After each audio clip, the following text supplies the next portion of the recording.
الحمدللہ رب العالمین والصلاة والسلام علی سید الانبیاء والمرسلین وعلی آلہ واصحابہ اجمعین۔ بسم اللہ الرحمن الرحیم۔ ثم تنفذ وصایاہ من ثلث ما بقی بعد الدین، پھر میت کی وصیتوں کو نافذ کیا جائے گا قرضوں کے ادائیگی کے بعد بچے ہوئے مال کے 1/3 میں۔ عزیز طلبہ، میت کے ترکے کے ساتھ جو ترتیب وار 4 حقوق متعلق ہوتے ہیں، اس میں سے حق اول تجہیز و تکفین، حق ثانی ادائے دیون از جمیع مال پر تفصیلی گفتگو کی جا چکی ہے۔ آج کی اس مجلس میں تنفیذ وصایا از ثلث مال پر گفتگو کرنی ہے۔ اس عبارت سے متعلق اور تنفیذ وصایا سے متعلق کل مباحث اشارہ ذکر کرنی ہے۔ بحث اول، وصیت کے لغوی و اصطلاحی معنی۔ بحث ثانی، وصیت کو ورثہ پر کیوں مقدم کیا گیا۔ بحث ثالث، نفس وصیت کے جواز کی دلیل۔ بحث رابع، مشروعیت وصیت کی حکمت اور مصلحت کیا ہے۔ بحث خامس، ثلث مال میں جواز وصیت کی دلیل نقلی و عقلی۔ بحث سادس، ما بقیہ کے ثلث میں نفاذ وصیت کی وجہ اور دلیل۔ بحث سابع، اصطلاحات وصیت۔ وصیت میں استعمال ہونے والی کون کون سی اصطلاح ہیں اس کو اس کے تحت ذکر کیا جائے گا۔ بحث ثامن، ارکان و شرائط وصیت۔ بحث تاسع، اقسام وصیت مع احکام۔ بحث عاشر، فوائد 6 متعلقہ من الوصیہ، وصیت سے متعلق 6 اہم فائدے۔ اب ہم تفصیلاً ایک ایک بحث کو لے کر گفتگو کرنے جا رہے ہیں۔ پہلی بحث، وصیت کے لغوی و اصطلاحی معنی۔ وصایا یہ وصیتن کی جمع ہے۔ لغت میں پند و نصائح کے آتے ہیں، اور اصطلاح شرع میں وصیت ہر اس نیک کام اور تبرعات کو کہتے ہیں جن کی تعلیق انسان اپنے موت پر کرے۔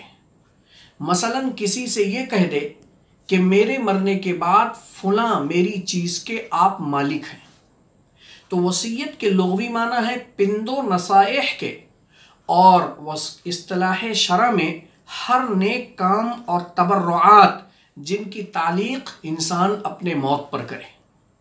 بحث ثانی، وصیت کو تقسیم بین الورثہ پر کیوں مقدم کیا گیا، یعنی پہلے وصیت کو نافذ کیا جائے گا، پھر بچے ہوئے مال کے اندر ورثہ کو ان کے حصوں کے مطابق مال تقسیم کیا جائے گا۔ تو ورثہ میں مال تقسیم بعد میں ہو رہا ہے اور وصیت کا نفاذ پہلے ہو رہا ہے۔ یہ نفاذ وصیت کو تقسیم بین الورثہ پر مقدم کیوں کیا گیا؟ تو اس کی وجہ اور دلیل یہ ہے کہ وصیت یہ امر اختیاری ہے۔ موسی یعنی وصیت کرنے والا اپنے اختیار سے وصیت کرتا ہے۔ پتہ یہ چلا کہ اپنے اختیار سے وصیت کرنے کی وجہ سے وصیت یہ امر اختیاری ہے، لیکن وراثت یہ امر اضطراری ہے، انسان کے چاہنے پر مبنی نہیں ہے۔ انسان کے مرنے کے بعد ایٹومیٹک اس کے ورثہ اپنے مورث کے ترکے میں حقدار ہو جاتے ہیں۔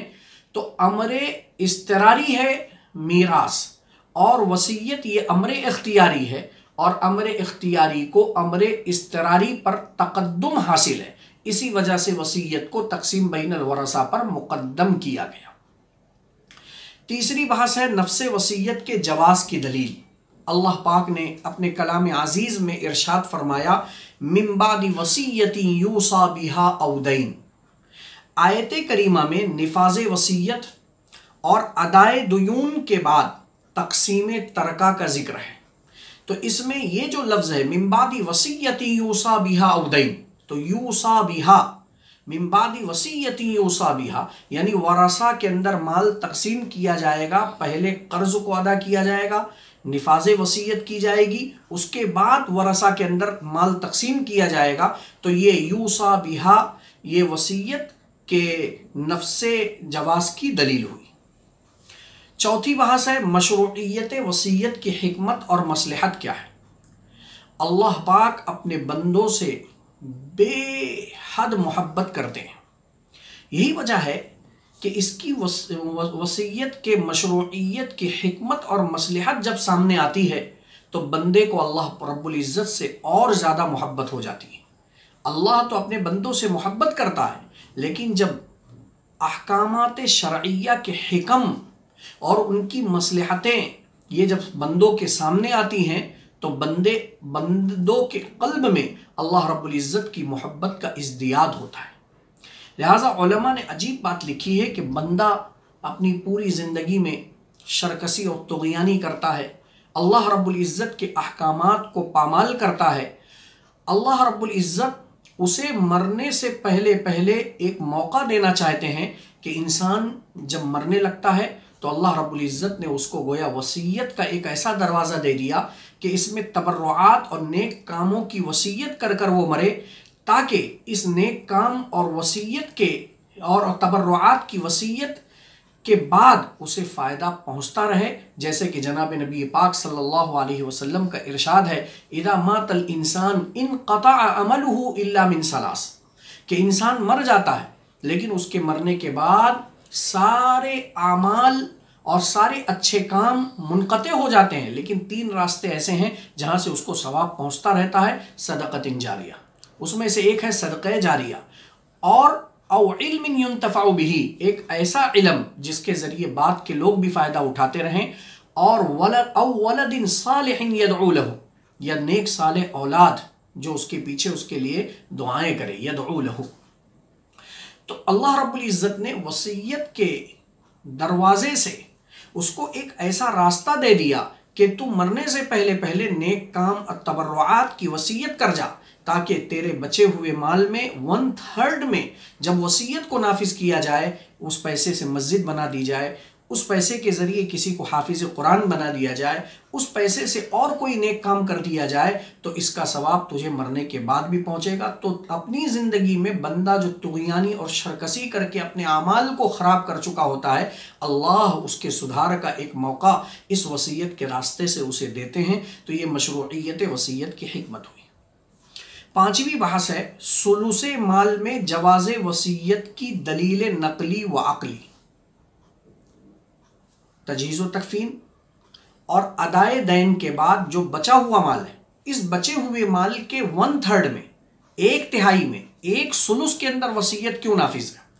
تو اس کی دلیل نقلی حضرت ابو ہریرہ رضی اللہ تعالی عنہ کی روایت ہے، ان ابی ہریرہ رضی اللہ تعالی عنہ قال رسول اللہ صلی اللہ علیہ وسلم ان اللہ تصدق علیکم عند وفاتکم بثلث اموالکم زیادۃ لکم فی اعمالکم، کہ اللہ رب العزت نے تمہیں اس بات کی اجازت دے رکھی ہے کہ تم اپنے وفات کے وقت اپنے مال کے تہائی حصے میں تہائی حصے کو صدقہ کرو۔ صدقہ کرو، وہی وصیت ہے۔ کیوں؟ زیادۃ لکم فی اعمالکم، وہی مشروعیت وصیت کی پر یہ جملہ دلالت کر رہا ہے، اس کی حکمت پر، تاکہ تمہارے اعمال میں اضافہ ہو۔ تو اس حدیث پاک کے اندر صاف طور پر کہا جا رہا ہے عند وفاتکم بثلث اموالکم، اپنے مرنے کے وقت اپنے تہائی مال میں وصیت کی اجازت شریعت میں دی گئی ہے۔ اس کی دلیل عقلی کیا ہے کہ ثلث مال میں وصیت کے جواز کی دلیل عقلی کیا ہے؟ دلیل عقلی کے سلسلے میں علماء لکھتے ہیں کہ ہر آدمی اپنی زندگی میں اپنے مال میں مختار ہوتا ہے، وہ اپنے ملک میں، اپنی مملوکہ چیز میں جیسا چاہے ویسا وہ تصرف کر سکتا ہے، لیکن جب بندہ مرض الموت میں مبتلا ہوتا ہے تو اس کی موجودہ حالت کے پیش نظر اس کے مال کے ساتھ ورثہ کا حق وابستہ کر دیا جاتا ہے، کیونکہ جب مرض الوفات میں مبتلا ہوا تو اس پر ایک قسم کی پابندی آ گئی کہ وہ اب اپنے پورے مملوکہ مال کے اندر من کل الوجوہ تصرف نہیں کر سکتا ہے۔ چونکہ صاحب مال ابھی زندہ ہے تو اس کو اپنے مال کے اندر تصرف سے بالکل محروم بھی نہیں کیا گیا، کیونکہ وہ زندہ ہے، اور زندے شخص کو اپنے مال سے بالکل محروم کر دینا یہ عقل بھی اس کی اجازت نہیں دیتی۔ لیکن چونکہ مرض الوفات میں مبتلا ہو گیا تو ورثہ کا حق بھی اس کے ساتھ میں وابستہ ہو گیا، تو یہ دونوں حالتوں کی رعایت کرتے ہوئے شریعت نے اس کو نفاذ وصیت کی اجازت تو دی ہے، لیکن کل مال میں وصیت کے نفاذ کی اجازت نہیں دی، کیونکہ اس کے مال کے ساتھ ورثہ کا حق وابستہ ہو چکا ہے۔ لہٰذا ورثہ کے حق کو مد نظر رکھتے ہوئے اس کو کل مال میں وصیت کے نفاذ کی اجازت نہیں ہے، اور من کل الوجوہ اس کو وصیت سے منع بھی نہیں کیا گیا، کیونکہ ابھی صاحب مال زندہ ہے۔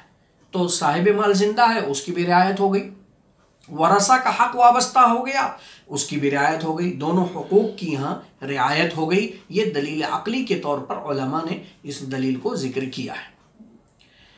بحث سادس، یہ بڑی اہم بحث ہے کہ ما بقیہ کے ثلث میں وصیت کا نفاذ کیوں؟ بھائی 1/3 میں، 1/3 میں وصیت نافذ ہوتی ہے، تو یہ کیوں کہا جا رہا ہے کہ پہلے تجہیز و تکفین کی جائے گی، چاہے تجہیز و تکفین میں پورا مال ہلاک ہی کیوں نہ ہو جائے؟ دوسرے نمبر پر میت کے قرضوں کو ادا کیا جائے گا، چاہے ادائے دیون میں پورا کا پورا مال ہلاک ہی کیوں نہ ہو جائے۔ تجہیز و تکفین اور ادائے دیون کے بعد بچے ہوئے مال کے 1/3 اور 1/3 حصے میں وصیت کو نافذ کیا جا رہا ہے۔ سوال یہ پیدا ہوا، یہ ما بقیہ کا مطلب تجہیز و تکفین اور ادائے دیون کے بعد بچے ہوئے مال کے 1/3 میں وصیت کو کیوں نافذ کیا گیا؟ ایسا کیوں نہیں کہا گیا کہ میت نے جتنا مال چھوڑا ہے پورے مال کے 1/3 میں وصیت نافذ ہوگی؟ اس کو بہت آسان انداز میں سمجھاؤں کہ مثلا مورث نے 1200 روپیہ چھوڑا ہے، تو 1200 روپیہ یہ پوری کی پوری اس کی پراپرٹی ہے، جمیع مال ہے، تو اس جمیع مال کا 1/3 400 روپیہ ہوا۔ لیکن آپ یہ کہہ رہے ہیں کہ پہلے تجہیز و تکفین ہو، تجہیز و تکفین میں مثال کے طور پر 200 روپیہ خرچہ ہو گیا۔ اب جب 200 روپیہ خرچہ ہو گیا تو بچا یہاں 1000 روپیہ، پھر ادائے دیون میں 100 روپیہ خرچہ ہو گیا، تو اب یہاں بچ رہا ہے 900 روپیہ، تو یہ 900 روپیہ ما بقیہ ہے۔ اب اس ما بقیہ کا ثلث نکالیں تو 300 بنے گا، اور جمیع مال 1200 کا ثلث نکالیں تو 400 ہوگا، تو 400 یہ زائد ہے اور 300 یہ کم ہے۔ تو سوال یہ پیدا ہو رہا ہے کہ جب نفاذ وصیت کی میت کو اجازت مل گئی تو جمیع مال 1200 کے 1/3 400 میں کیوں نہیں ملی؟ وہاں آپ یہ کہہ رہے ہیں کہ نہیں، تجہیز و تکفین اور ادائے دیون میں جو 300 روپیہ خرچ ہو گیا ہے تو بچا جو 900 روپیہ ہے، اس 900 کے 1/3 یعنی 300 میں وصیت کو نافذ کیا جائے۔ تو سوال یہ پیدا ہو رہا ہے کہ ما بقیہ، بچے ہوئے مال کے 1/3 میں وصیت کیوں نافذ ہو رہی، جمیع مال کے 1/3 میں وصیت کیوں نہیں نافذ ہوئی؟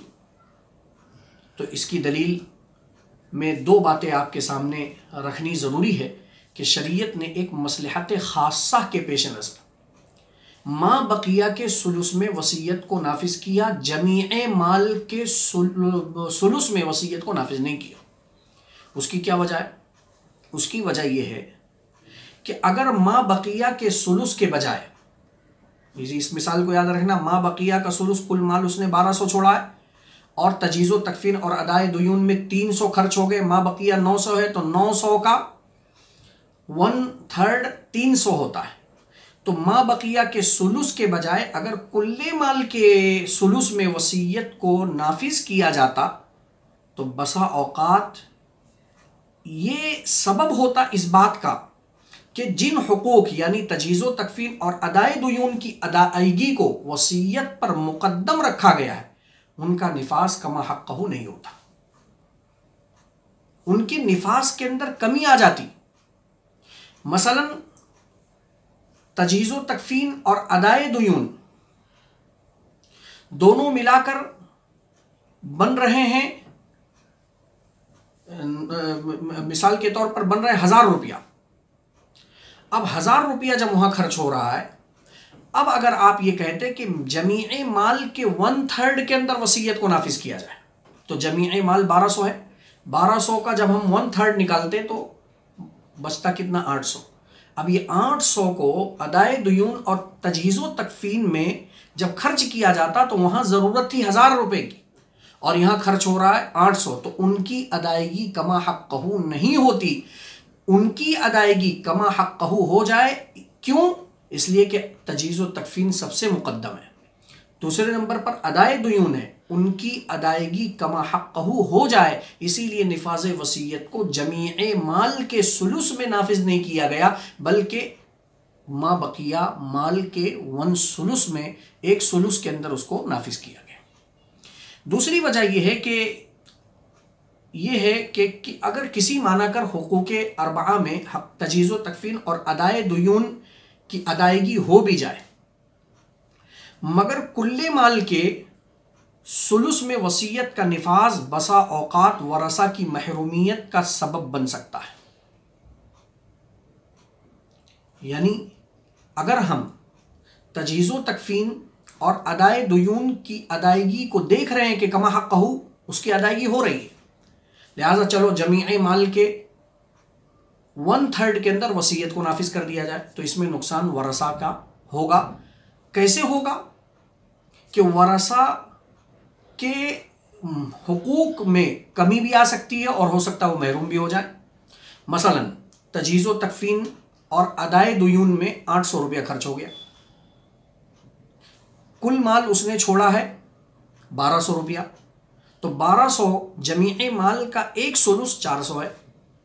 اب اس 400 میں اگر ہم وصیت نافذ کر دیں گے تو 800 ادائے دیون اور تجہیز و تکفین میں خرچ ہو گیا، بچا یہ جو 400 ہے اس کو ہم نے نفاذ وصیت میں خرچ کیا، تو پھر پورا 1200 یہ حقوق ثلاثہ میں خرچ ہو گیا، حق رابع کی نوبت ہی نہیں آئی۔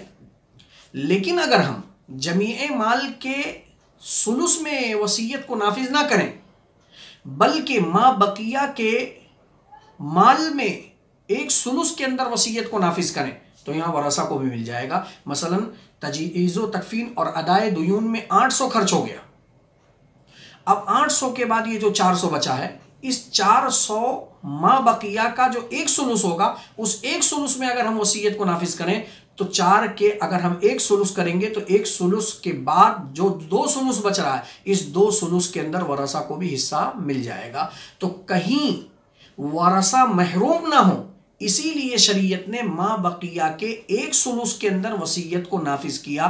اگر جمیع مال کے 1/3 میں شریعت وصیت کو نافذ کر دیتی تو تجہیز و تکفین ادائے دیون میں 800 خرچ ہو گیا، بچا 400، یہ 400 1200 کا جمیع مال کا 1/3 ہے، اس میں جب آپ وصیت نافذ کر دیتے تو ورثہ بیچارے محروم ہو جاتے۔ تو ورثہ کہیں محروم نہ ہوں اور حقوق متقدمہ ادائے دیون از جمیع مال اور اس سے پہلے تجہیز و تکفین کی ادائیگی کما حقہ ہو جائے، ان کی ادائیگی میں کوئی نقص باقی نہ رہے، ان دونوں باتوں کا خیال کرتے ہوئے شریعت مطہرہ نے جمیع مال کے 1/3 میں وصیت کو نافذ نہ کرتے ہوئے ما بقیہ یعنی تجہیز و تکفین اور ادائے دیون کے بعد بچے ہوئے مال کے 1/3 میں وصیت کو نافذ اسی وجہ سے کیا۔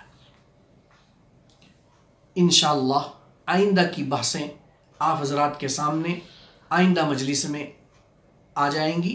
السلام علیکم ورحمۃ اللہ وبرکاتہ۔